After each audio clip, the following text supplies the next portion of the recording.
बच्चों ये है हमारा लेक्चर 203 और हम कर रहे थे आपका चैप्टर 16 लाइट है आपकी साइंस की एनसीईआरटी में से। और हम आज करेंगे इस चैप्टर 16 लाइट की बैक एक्सरसाइज। तो क्वेश्चन 1 है आपकी, ये हम देख रहे हैं NCERT page number 212। So total आपके एनसीईआरटी की बैक एक्सरसाइज में 17 क्वेश्चंस हैं। हम 17 के 17 डिस्कस करते हैं। So first number, suppose you are in a dark room, can you see objects in the room, can you see objects outside the room, explain। so आप एक dark room में हैं तो क्या आप ऑब्जेक्ट्स देख सकते हो रूम में, क्या आप ऑब्जेक्ट्स बाहर से देख सकते हो, एक्सप्लेन करें। सो आंसर है we can see only those objects from which reflected rays enter our eyes. हम सिर्फ वही ऑब्जेक्ट्स देख सकते हैं जिनकी रेज रिफ्लेक्ट होकर हमारी आंखों में एंटर होती है। When we are in a dark room, पर जब हम डार्क रूम में होंगे we cannot see objects। तो यही क्वेश्चन है, कैन यू सी ऑब्जेक्ट्स, तो we cannot see objects in a dark room। पूछ रहा है बाहर देख पाओगे, we can see objects outside the room because out of the room the light is available and those rays of light enter our eyes after reflection। तो दो सवाल कर रहा है, क्या आप बंद अंधेरे कमरे में चीज़ें देख पाओगे, so no. Can you see objects outside the room? Yes. Why?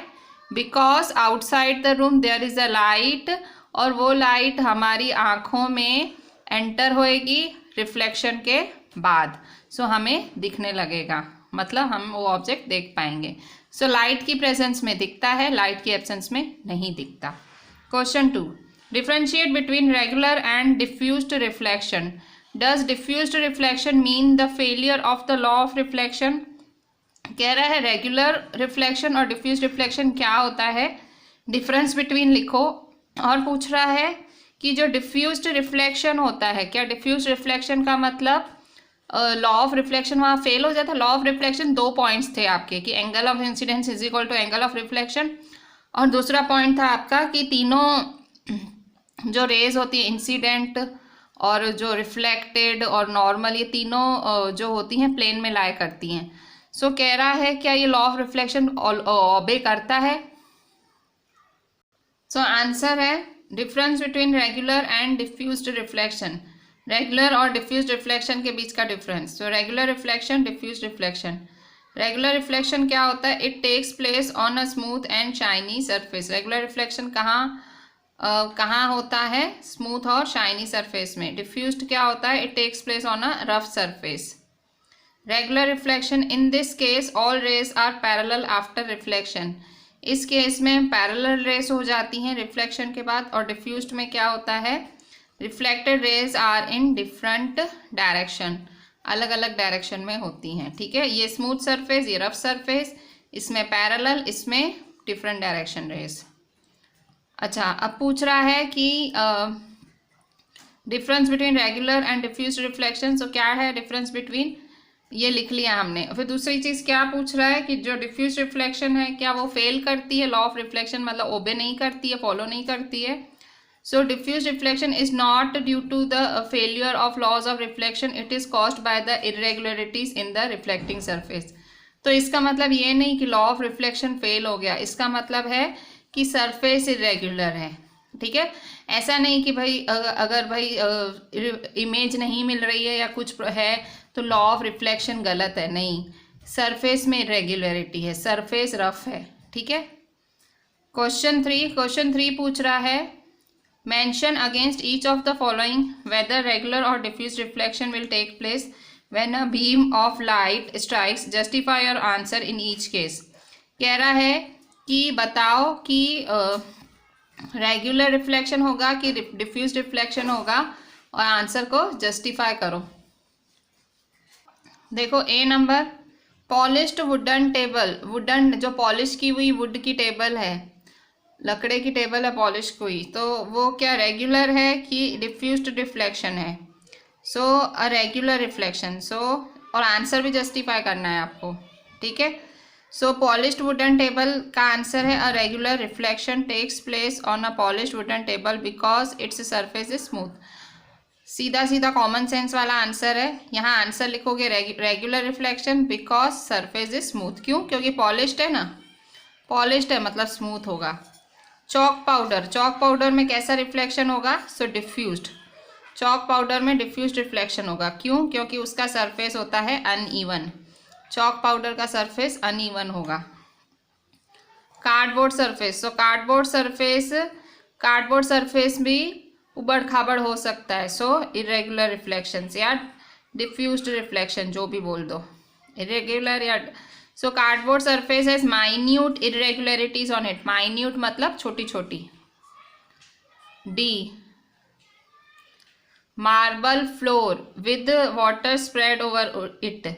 So marble floor का मतलब पता है मार्बल वाला फ्लोर कौन सा होता है? सो जो मार्बल फ्लोर है उस पर अगर पानी गिरा हो तो क्या होगा? वो रेगुलर की इरेगुलर?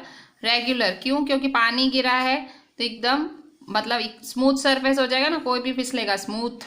ठीक है, सो इसलिए इसका आंसर है रेगुलर रिफ्लेक्शन। Regular reflection. और रीज़न क्या है? Marble floor with water spread over act as a smooth surface है, इसलिए रेगुलर रिफ्लेक्शन। अब ई और एफ नंबर। सो ई और एफ नंबर देखते हैं। E number, mirror. So mirror क्या है? तो मिरर ऑब्वियसली स्मूथ सरफेस ही होता है। So mirror has regular reflection, its surface is shiny and smooth. Next है पीस ऑफ पेपर। ठीक है, कागज़ का टुकड़ा। So at a piece of paper irregular और diffuse reflection will take place because it is uneven surface. ठीक है, so diffuse reflection या इरेगुलर रिफ्लेक्शन होगा। क्यों? क्योंकि पेपर भी अनइवन होता है। ठीक है, so polish wooden table regular reflection है। इसके बाद marble floor water regular reflection है। मिरर रेगुलर रिफ्लेक्शन है। सो ये सारे रेगुलर रिफ्लेक्शन है। Next question, state the laws of reflection. Laws of reflection को स्टेटमेंट लिखो। दो स्टेटमेंट हैं। पहला, angle of incidence is always equal to angle of reflection, मतलब I is equal to R. Second, the incident ray the normal at the point of incidence and reflected ray. So incident ray, normal और reflected ray all lie in the same plane, तीनों एक ही plane में। ये law of reflection आपको याद होगा, मैंने जो अभी लेक्चर में, पिछले लेक्चर में ही मैंने डिस्कस की थी बैक पॉइंट्स, उसमें ही आया था। Question 5, describe an activity to show that the incident ray, reflected ray and the normal at the point of incidence lie in the same plane. कह रहा है बताओ कि दिखाओ कि incident ray, reflected ray, normal तीनों एक ही प्लेन पे लाई करती हैं। एक्टिविटी दिखाओ। This is not an important question, so you can skip this, भले आप इसको क्रॉस कर सकते हो, बट स्टिल मैं एक्सप्लेन कर देती हूँ। फिगर मेरे को पता है आप ड्रॉ नहीं करोगे, बट एटलीस्ट आप लिख लेना। ठीक है, so for this experiment take a plane mirror and stand it on a plane sheet of paper. इस एक्सपेरिमेंट के लिए एक प्लेन मिरर लो और उसको कहाँ रखो? प्लेन शीट ऑफ पेपर पे रखो with a block. Now draw an incidence line A B. अब incidence line A B draw कर दो। See in the mirror and mark the points on the paper. Mirror पे देखो और points paper पे mark करो। सो जब आपको लगेगा कि लाइन ट्रेवल कर रही है रिफ्लेक्ट होने के बाद, remove the mirror and draw perpendicular on the mirror line. So remove कर दो और परपेंडिकुलर बनाओ।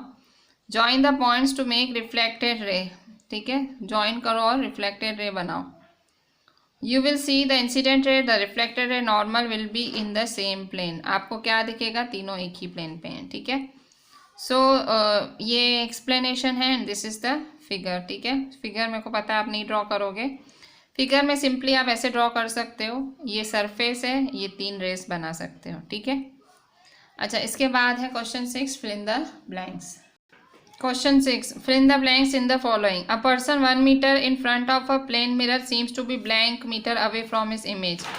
अगर एक आदमी 1 मीटर खड़ा है, 1 मीटर की दूरी पे खड़ा है प्लेन मिरर के, सो दिखेगा कैसा? ब्लैंक मीटर अवे फ्रॉम इस इमेज। इमेज से कितनी मीटर दूरी पे लगे? तो इमेज ऑब्वियसली ज़्यादा दूरी पे दिखेगी तो डबल दिखेगा, 2 metre away. If you touch your blank ear with right hand in front of a plane mirror, it will seen in the mirror that your right ear is touched with. So if you देखो right hand है तो left ear और right year है तो left hand, मतलब जो हाथ होगा उसकी उल्टी साइड, क्योंकि लेटरल होती है, प्लेन मिरर में लेटरल इमेज फॉर्म होती है, ठीक है। So see the size of the pupil becomes blank when you see in dim light. आपकी जब आप बिल्कुल रोशनी बिल्कुल कम होती है तो प्यूपिल की साइज क्या हो जाती है, प्यूपिल की साइज हो जाती है लार्ज, ठीक है। आपकी प्यूपिल की साइज अपने आप को इंक्रीज करती है ताकि आप डिम लाइट में भी देख सको। Night birds have blank cones than rods in their eyes. Night birds मतलब आउल वगैरह, तो इनके पास कोन्स कम होते हैं, मतलब नाइट को बर्ड्स को कलर कम दिखते हैं, लेसर कोन्स, ठीक है। कलर रात को कम देख पाती हैं। Night birds have lesser cones than rods in their eyes.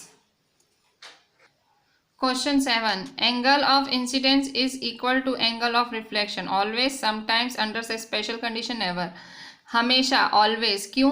क्योंकि ये हमने पढ़ा है, लॉ ऑफ रिफ्लेक्शन है ये, तो लॉ ऑफ रिफ्लेक्शन है, नियम है, तो ऑलवेज, ठीक है, A always. Image formed by a plane mirror is A, जो प्लेन मिरर है कैसी इमेज बनाएगा, virtual behind the mirror and enlarged, virtual behind the mirror and same size, real at the surface of the mirror, real behind the mirror and the same size. So plane mirror virtual बनाता है, mirror के पीछे बनाता है और same size बनाता है, ठीक है। So virtual, behind the mirror और सेम साइज। क्वेश्चन 9 है। क्वेश्चन 9 बोल रहा है describe the construction of a kaleidoscope. So kaleidoscope का कंस्ट्रक्शन लिखना है आपको। To make a kaleidoscope take 3 rectangular mirror strips each about 15 centimetre long and 4 centimetre wide. Kaleidoscope बनाने के लिए आपको 3 मिरर स्ट्रिप्स लेनी है, 3 मिरर स्ट्रिप्स लेनी है और 15 सेंटीमीटर लॉन्ग होनी चाहिए, 4 सेंटीमीटर वाइड होनी चाहिए। Join them together to form a prism. उनको साथ में आपको बना के प्रिज्म बना देना है। Fix this arrangement of mirrors in circular cardboard tube. इसको कहाँ फिक्स करना है, सर्कुलर कार्डबोर्ड ट्यूब में फिक्स करना है। Make sure that the tube is slightly longer than the mirror strips. जो ट्यूब है वो थोड़ा मिरर स्ट्रिप से लंबा होना चाहिए। Close one end of the tube by a cardboard disc having a hole in the centre. To make the disc durable, disc थोड़ी लंबी टिके, paste a piece of transparent plastic sheet under the cardboard disc. Plastic sheet लगानी है। At the other end touching the mirrors fix a circular plane glass plate. दूसरी end पे mirrors को touch करते हुए सर्कुलर ग्लास प्लेट को fix करो। On this glass plate place several small pieces of coloured glass. Now close this end of the tube by a ground glass plate. Now your kaleidoscope is ready, ठीक है। So ये हमने NCERT text में भी किया था। सो ये है आपका डायग्राम। डायग्राम कैसे बनेगा, यहाँ देखो, इस तरह से आप देख रहे हो, ये प्लेन ग्लास है, प्लेन ग्लास से ये plane glass, pieces of bangles, ये सब पड़े हुए हैं। मिरर इस तरह से अरेंज्ड है, यहाँ से देख रहे हो, और ऐसे पैटर्न्स बन रहे हैं डिफरेंट डिफरेंट, ठीक है। जितनी बारी देखोगे उतनी बारी नए पैटर्न बनेंगे।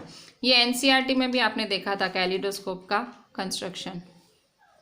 क्वेश्चन 10 है draw a labelled sketch of the human eye. Human eye का लेबल स्केच बनाओ। तो ये आपके एनसीईआरटी के अंदर ही है। एनसीईआरटी में आपका पेज नंबर है 206। पेज नंबर 206 पे ये अच्छा डायग्राम दिया हुआ है, यहाँ पे भी बना हुआ है। जहाँ से आपको कॉपी मारना है मार देना, डायग्राम आपको पेंसिल से बनाना है। क्वेश्चन 11 है Gurmeet wanted to perform activity 16.8 using a laser torch. आपकी बुक के अंदर एक एक्टिविटी दी हुई है, तो गुरमीत को वो एक्टिविटी लेजर टॉर्च से करनी है। हर teacher advise her not to do so. उसकी टीचर ने कहा ऐसा ना करे, लेजर टॉर्च ना यूज़ करे। Can you explain the basis of teacher's advice. एक एक्टिविटी दी है 16.8 में आपकी एनसीईआरटी में, आप देख लो कौन सी है। सो उसमें गुरमीत लेज़र टॉर्च यूज़ करना चाहता है, बट उसकी मैडम ने उसको मना किया। सो रीज़न है जो लेज़र लाइट है वो हार्मफुल होती है आँखों के लिए, और उससे आपकी आँखों में परमानेंट डिफेक्ट आ सकता है। परमानेंट मतलब आँखें जा सकती हैं या कुछ भी हो सकता है। She can lose her eyesight also. So जो गुरमीत है उसकी आँखें जा भी सकती हैं, इसलिए टीचर गुरमीत को मना करती है। Explain how can you take care of your eyes, अपनी आँखों की देखभाल कैसे कर सकते हो। So do the following to take care of your eyes, ये सारी चीज़ें करनी पड़ेगी अगर आँखों की देखभाल करनी है तो। सो क्या क्या कर सकते हो। First, do not read in too little और टू मच लाइट, बहुत कम लाइट में बहुत ज़्यादा लाइट में रीडिंग ना करें। Second, wash your eyes with clean water at least 3 times a day, 3 बारी कम से कम आँखें धोएं। Do not look at the sun और powerful light directly, directly sun की तरफ ना देखें, ना किसी पावरफुल लाइट की तरफ देखें। Fourth, always read at the normal distance for vision, हमेशा एक प्रॉपर डिस्टेंस बना के रखो, ना बहुत नज़दीक से पढ़ो ना बहुत दूर से। Fifth, do not rub your eyes with your dirty hands, ठीक है, आँखों को रगड़ना नहीं है। सो ये सारी 5 चीज़ें करके आप टेक केयर कर सकते हो आँखों की। 13th नंबर देखें, question 13, what is the angle of incidence of a ray if the reflected ray is an angle of 90 degree to the incident ray. क्या बोल रहा है कि अगर एक रिफ्लेक्टेड रे है वो 90 डिग्री बना रही है इंसिडेंट रे के साथ, तो एंगल ऑफ इंसिडेंस क्या होगा। सो एंगल ऑफ इंसिडेंस उसका आधा होगा, ठीक है, तो 45 डिग्री होगा। क्या बोल रहा है, angle of incidence of a ray if the reflected रे, अगर रिफ्लेक्टेड रे 90 डिग्री है तो इंसिडेंस रे क्या होगा 45 डिग्री, आधा। Question 14, how many images of a candle will be formed if it is placed between 2 plane mirrors separated by 40 centimetre. कह रहा है कि कितनी इमेजेस बनेंगी एक कैंडल की अगर वो 2 प्लेन मिरर्स के बीच में है 40 सेंटीमीटर के डिस्टेंस से। सो बहुत सारी इमेजेस बनेंगी, infinite number of images. Question 15, 2 mirrors meet at right angles, 2 mirror कहाँ मिल रहे हैं, राइट एंगल पे मिल रहे हैं।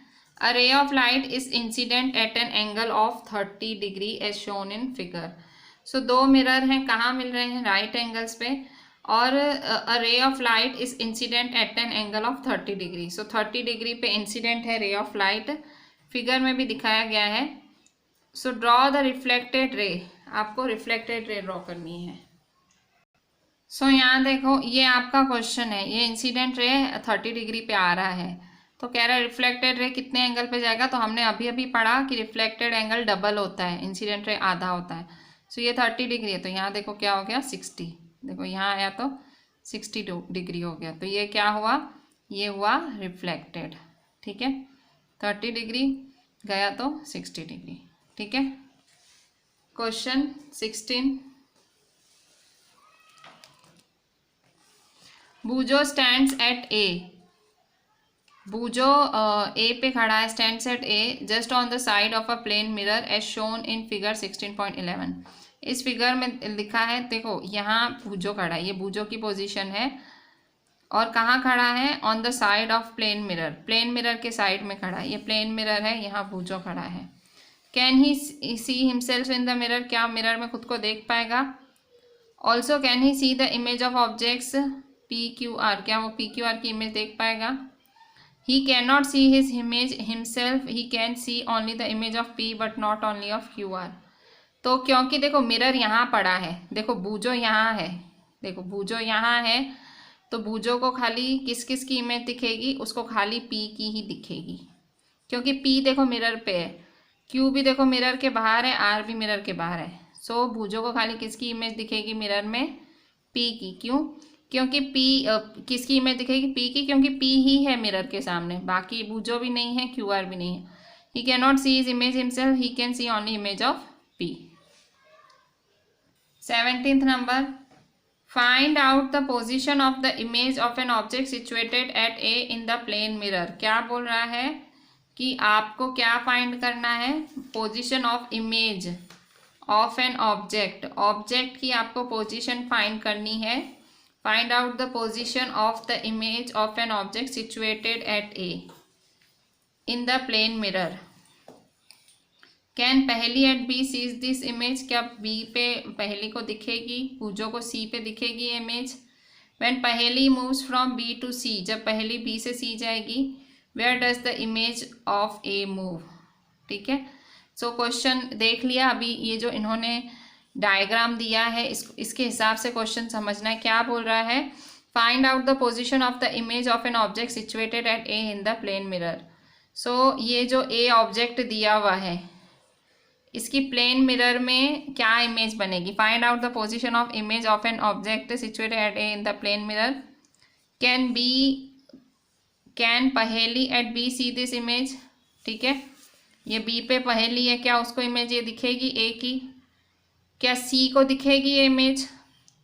जब पहेली मूव करेगी बी से सी, जब पहेली बी से सी मूव करेगी, where does the image of A move, तो ए की इमेज कहाँ मूव करेगी। सो ये 3 सवाल हैं जो आपको 4 सवालों के जवाब देने हैं। ठीक है, सो एक एक करके जवाब देते हैं। सो सबसे पहला पूछ रहा है, find out the position of image of an object situated at A in the plane mirror. So A पे अगर ऑब्जेक्ट है तो उसकी इमेज कहाँ आएगी, तो ऑब्वियसली उसकी इमेज उतने ही डिस्टेंस पे यहाँ आएगी। ठीक है, सो उसकी इमेज यहाँ आई। ठीक है, प्लेन ऑब्जेक्ट की इमेज यहाँ आई। फिर नेक्स्ट पूछ रहा है, अच्छा इमेज थोड़े ज़्यादा डिस्टेंस पे आएगी। ठीक है, सो ये इमेज थोड़े ज़्यादा डिस्टेंस पे आएगी। फिर क्या पूछ रहा है, can Paheli at B see this image. So B position पे पहेली ये इमेज देख पा रही है, तो हाँ देखो देख पा रही है, क्योंकि मिरर देखो, मिरर ने सबको कवर किया हुआ है, इसको बूजो देख पा रहा है, Boojho at C this image. So yes Boojho can see this image, Boojho भी देख पा रहा है। When Paheli moves from B to C, अगर पहेली बी से सी आ गई, सपोज यहाँ बूजो की जगह पहेली आ गई, where does the image of A move, तो ए की इमेज कहाँ जाएगी, कहीं नहीं जाएगी, ए की इमेज तो वहीं रहेगी ना, पहेली घूमी है तो ए की इमेज को क्या हो जाएगा। ठीक है, सो 4 सवाल किए हैं कि इमेज कहाँ बनेगी, तो इमेज मिरर के यहाँ बनेगी। फिर पूछ रहा है पहेली देख पाएगी, पहेली देख पाएगी, बूजो देख पाएगा, बूजो भी देख पा रहा है। तो जब ए घूमेगा, ए की थोड़ी पोजीशन बदलेगी, तो ए की जो है no change in position of image A, उसकी इमेज की पोजीशन नहीं बदलेगी। ठीक है, सो ये था आपका 17 क्वेश्चन। सो ये हुई हमारी एनसीईआरटी की एक्सरसाइज ख़त्म। अब हम कुछ एमसीक्यूज देख लेते हैं इस चैप्टर के। सो हमारी बैक एक्सरसाइज तो पूरी तरह से सॉल्व हो गई, कुछ extra MCQs. Choose the correct option में first number, the ray of light striking at the reflecting surface. कह रहा है कि जो लाइट रिफ्लेक्टिंग सरफेस पे गिरती है वो कौन सी होती है। सो रे ऑफ लाइट जो रिफ्लेक्टिंग सरफेस पे गिरती है वो इंसिडेंट रे होती है। A, option A incident ray, B reflected ray, C normal, D none of this, तो A incident ray. Second, angle of incidence is always blank to the angle of reflection. Incidence और reflection का क्या relation है angle का, greater, smaller, equal या none of this, तो क्या है रिलेशन, इक्वल, दोनों इक्वल हैं। Third, there are dash laws of reflections. कितने लॉज ऑफ रिफ्लेक्शंस होते हैं, A2, B3, C4 या D5। So A2 laws of reflection होते हैं। Next, the process of banding of 7 colours is called. 7 colours जब दिखते हैं उन्हें क्या, मतलब जो 7 कलर्स के बैंड्स दिखते हैं उन्हें क्या, वो क्या कहलाता है वो प्रोसेस, डिस्पर्जन, स्पेक्ट्रम, रिफ्लेक्शन या नॉर्मल। सो 7 कलर्स की बैंडिंग डिस्पर्जन कहलाती है। The image formed by plane mirror is, the image formed by plane mirror, plane mirror कैसी इमेज बनाती है, A real inverted, B real erect, C virtual inverted, D virtual erect. कैसी image बनाती है plane mirror, so virtual और erect. Sixth, the image that can be obtained on the screen is called, जो image screen पे दिखती है वो क्या होती है, A real, B virtual, C both या डी नन। सो जो इमेज आपको स्क्रीन पे दिखती है वो रियल होती है। वर्चुअल इमेज कौन सी होती है, वर्चुअल इमेज आपको प्लेन मिरर पे मिलती है, प्लेन मिरर से बनती हुई इमेज वर्चुअल और इरेक्ट होती है। स्क्रीन पे आपको कौन सी इमेज दिखती है, रियल, रियल नहीं होगी तो आपको स्क्रीन पे नहीं दिखेगी। Seventh, reflection from smooth surface is, smooth surface से कौन सा रिफ्लेक्शन होता है, रेगुलर, इरेगुलर, डिफ्यूज्ड की नन। सो रेगुलर रिफ्लेक्शन होता है, smooth surface regular reflection. Eighth, angle between normal and incident ray is called, normal और इंसिडेंट रे के बीच के एंगल को क्या कहा जाता है? Angle of incidence. Angle between normal and incident ray is called angle of incidence. 9th number, an example of luminous object is, luminous object का example क्या है? स्टार, स्मूथ सरफेस, मिरर या क्लॉथ। सो luminous object का example है star, ठीक है। So star के पास खुद की लाइट होती है। An example of night bird, जो रात के बर्ड की कौन सा एग्जाम्पल है? ऑब्वियसली नाइट आउल, रात को उल्लू कहते हैं ना, उल्लू। So night owl. Crow, sparrow, bat या आउल? सो आउल, बैट नहीं आउल होगा, ठीक है बच्चों। अब हम short question answers type discuss करते हैं। Question 1, what makes things visible, किस वजह से हमें चीज़ें दिख पाती हैं? तो लाइट। सो लाइट की वजह से हमें चीज़ें दिख पाती हैं। Question 2, can you see an object in the dark, क्या आपको अंधेरे में ऑब्जेक्ट दिखता है? आंसर इज नो, हमें अंधेरे में ऑब्जेक्ट नहीं दिखता। Third, what is mirror, mirror का मतलब क्या है? तो smooth and shiny surface is called a mirror, जो स्मूथ और शाइनी सरफेस होता है उसे मिरर कहा जाता है। What kind of image is formed by a plane mirror, फिर से वही virtual and erect. Fifth, where is the image formed by a plane mirror, plane mirror से इमेज कहाँ बनती है? So behind the mirror. Where is the image formed by plane mirror? Behind the mirror. Where does the image form in our eye? हमारी आँखों में कहाँ? तो हमने पढ़ा है हमारी आँखों की स्क्रीन है रेटिना, रेटिना हमारे आँखों की स्क्रीन कही जाती है। सो आँखों में इमेज कहाँ बनती है? रेटिना पे। Question 7, where is no image formed, कहाँ इमेज नहीं बनती है? So blind spot, blind spot पे इमेज नहीं बनती है। Question 8, for what time the image stage on the retina, retina में इमेज कितनी देर तक रहती है? सो रेटिना में image about 1/16 of a second रहती है। Which bird is called night bird, तो ये भी रिपीट हुआ है, आउल। 10th, विच सरफेस शोज रेगुलर रिफ्लेक्शन, कौन सा सरफेस रेगुलर रिफ्लेक्शन दिखाता है? सो स्मूथ और रेगुलर सरफेस। विच सरफेस शोज डिफ्यूज्ड रिफ्लेक्शन, कौन सा सरफेस डिफ्यूज्ड रिफ्लेक्शन दिखाता है? सो रफ और इरेगुलर सरफेस। सो जो स्मूथ या रेगुलर सरफेस होता है रेगुलर रिफ्लेक्शन दिखाता है, और डिफ्यूज रिफ्लेक्शन रफ या इरेगुलर सरफेस दिखाता है। Which size of image formed in a plane mirror, so image की साइज क्या दिखेगी आपको? डिस्टेंस नहीं, साइज, सेम साइज से उसी वही साइज दिखेगी आपको इमेज की भी। Next, how many mirrors are used in kaleidoscope, kaleidoscope बनाने में कितने मिरर्स की ज़रूरत पड़ती है? तो 3 मिरर्स लगते हैं कैलिडोस्कोप बनाने के लिए। Question 14, how many colours are there in the spectrum of light, किसी भी स्पेक्ट्रम में कितने कलर्स होते हैं? लाइट के कितने कलर्स होते हैं? तो टोटल 7 कलर्स होते हैं spectrum of light. 15th number, how many colours are there in white light, white light में कितने कलर्स होते हैं? सो वाइट लाइट में टोटल 7 कलर्स होते हैं। 16, what is the shape of human eye, human eye का शेप क्या है? Spherical. What is the front transparent parts of the eye called, जो आई का अगला ट्रांसपेरेंट पार्ट है वो क्या कहलाता है? What is the front transparent part of I called? So cornea. Next, what is the small opening in the iris called, ठीक है, आइरिस में जो छोटी सी ओपनिंग होती है उसे क्या कहते हैं? सो प्यूपिल, ठीक है, अगला ट्रांसपेरेंट पार्ट उसे कॉर्निया कहते हैं, और जो स्मॉल ओपनिंग होती है उसे प्यूपिल कहते हैं। What is the coloured part of I called? Iris, ठीक है। व्हाट इज द ओपनिंग, देखो, what is the front transparent part of I called? Cornea, what is the small opening in the iris called, छोटी सी opening होती है iris में, प्यूपिल। Which part of I is controlled by iris, iris को कौन control करता है, प्यूपिल। What is the coloured part of I called, जो coloured part है आई का उसे आइरिस कहते हैं, ठीक है। सो बच्चों आपको ये बैक एक्सरसाइज, एमसीक्यूज और ये क्वेश्चन आंसर्स आपको लिखने हैं आपकी नोटबुक में, and you have to WhatsApp me.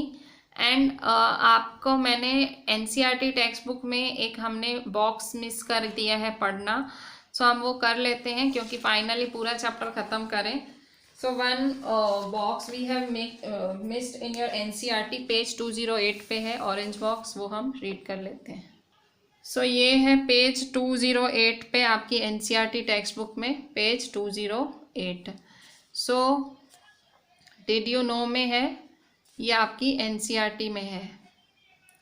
So animals have eyes shaped in different ways, animal के पास अलग अलग मतलब शेप की आइज होती हैं। Eyes of a crab are quite small but they enable the crab to look all around, ठीक है। जो केकड़ा होता है, केकड़े की आइज जो हैं वो बहुत छोटी होती हैं पर वो केकड़ा चारों तरफ देख सकता है। So the crab can sense even if the enemy approaches from behind, so केकड़ा इतनी छोटी आंखों के बावजूद भी सेंस कर सकता है अगर कोई पीछे से उसका कोई एनिमी आ रहा हो।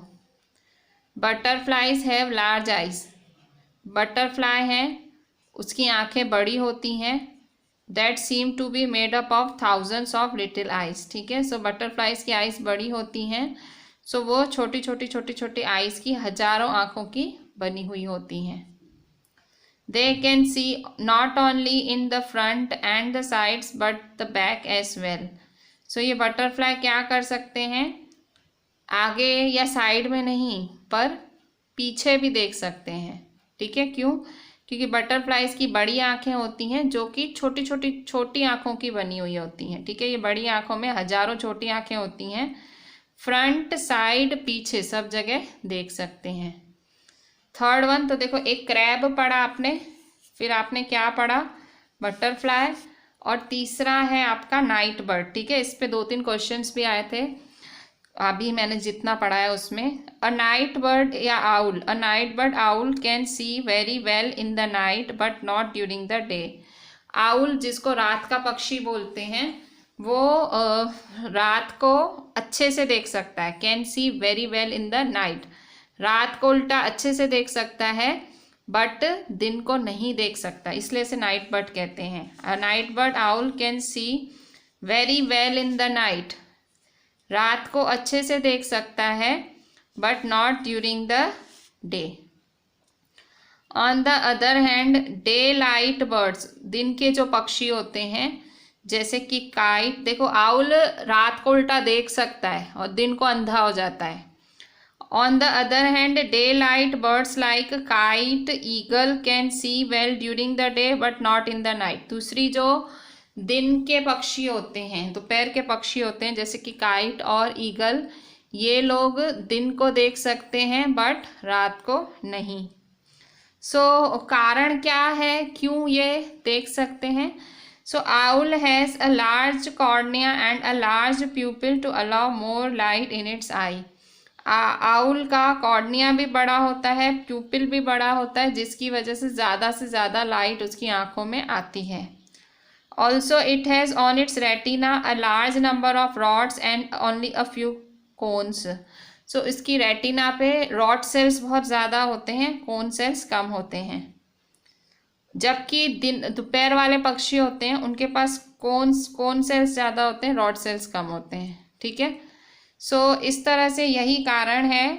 सो यहाँ देख लो, रात वाले पक्षियों में रॉड सेल्स ज़्यादा होते हैं, कोन सेल्स कम होते हैं, और दिन वाले पक्षियों में कोन सेल्स ज़्यादा होते हैं, रॉड सेल्स कम होते हैं, ठीक है। सो इस तरह से जो रात वाले पक्षी हैं उनके पास रॉड सेल्स ज़्यादा, कोन सेल्स कम, और दिन वाले पक्षियों में कोन सेल्स ज़्यादा, रॉड सेल्स कम। So this was the topic which we have left, और अभी हमने उसे कवर कर लिया. So you need not to write this topic in your notebook, ये लिखने की ज़रूरत नहीं है. बट सिंस हमने ये नहीं कवर किया था जब हमने चैप्टर एक्सप्लेन किया था, that's why I covered. With this, I am ending my this whole chapter. Back exercise, extra questions, everything is done. Write each and everything properly and WhatsApp me. Thank you.